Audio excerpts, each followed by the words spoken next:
Infantile. Cette histoire est inspirée de faits réels. Jacob et Sofia, un couple d'Autrichiens expatriés en Tchécoslovaquie, y sont achetés une maison.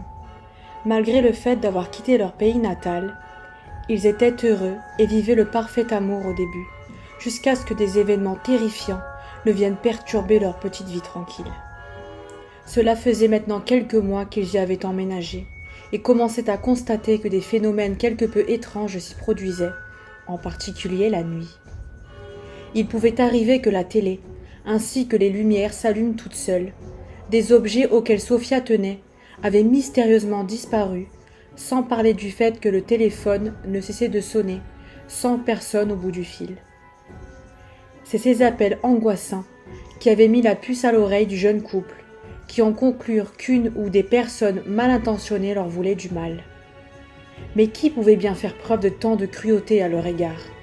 « Chérie, quand est-ce que tout cela va s'arrêter ?» demanda Sofia, de plus en plus inquiète. « Penses-tu que nous pouvons vendre la maison ?» Jacob la regarda, tout aussi débité qu'elle, avant de lui répondre. « Cette maison est à nous, et ce n'est pas un taré qui va m'en séparer, » s'emporta-t-il. Jacob était épuisé.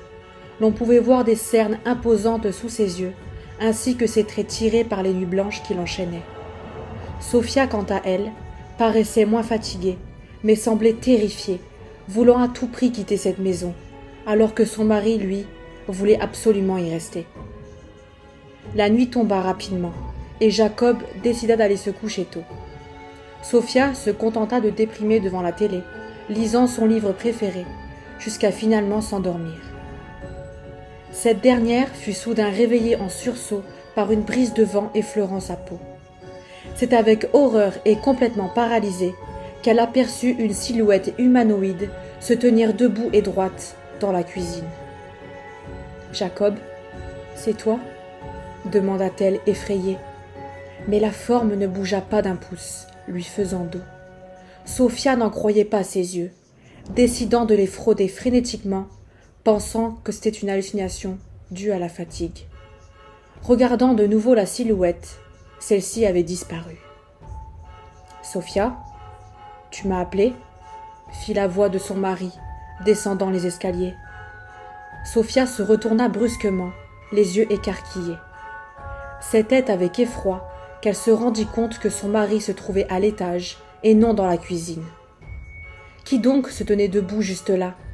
Ou peut-être avait-elle rêvé ? Jacob la fixa avec incompréhension, alors que celle-ci retourna le salon, ayant visiblement perdu quelque chose. « Qu'est-ce que tu cherches comme ça ?»« Mon livre, celui que je lisais avant de m'endormir. Il a disparu, » lui répondit-elle, la voix tremblante. Son mari n'eut pas le temps de rétorquer quoi que ce soit, que le téléphone se mit à sonner.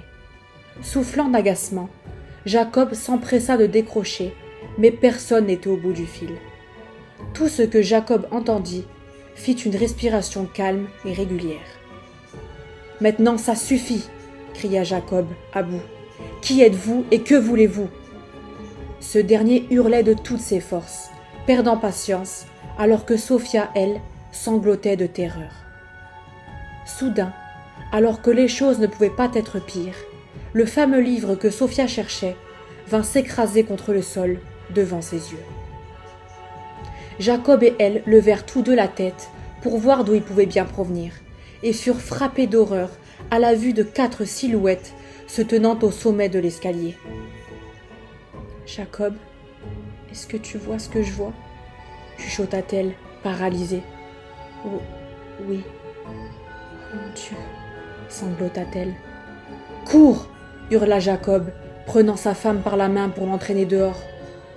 Ils se mirent donc à courir, les 4 individus leur emboîtant le pas. Le couple était maintenant poursuivi par un groupe de personnes voulant visiblement les tuer.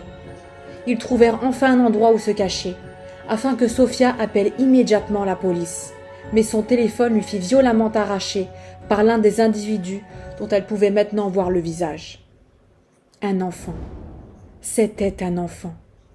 Les 3 autres le rejoignirent, ils étaient coincés, face à 4 tueurs qui ne devaient pas avoir plus de 13 ans. La surprise fut si grande qu'il leur était impossible de faire le moindre mouvement, ce qui permit aux enfants machiavéliques de les poignarder à mort avec acharnement. Les corps de Jacob et Sophia furent retrouvés le lendemain, dans le jardin près du cabanon, extrêmement abîmés et vidés de leur sang. Quant aux enfants, ils furent arrêtés, sans que l'on ne sache pourquoi ils avaient commis ce crime innommable.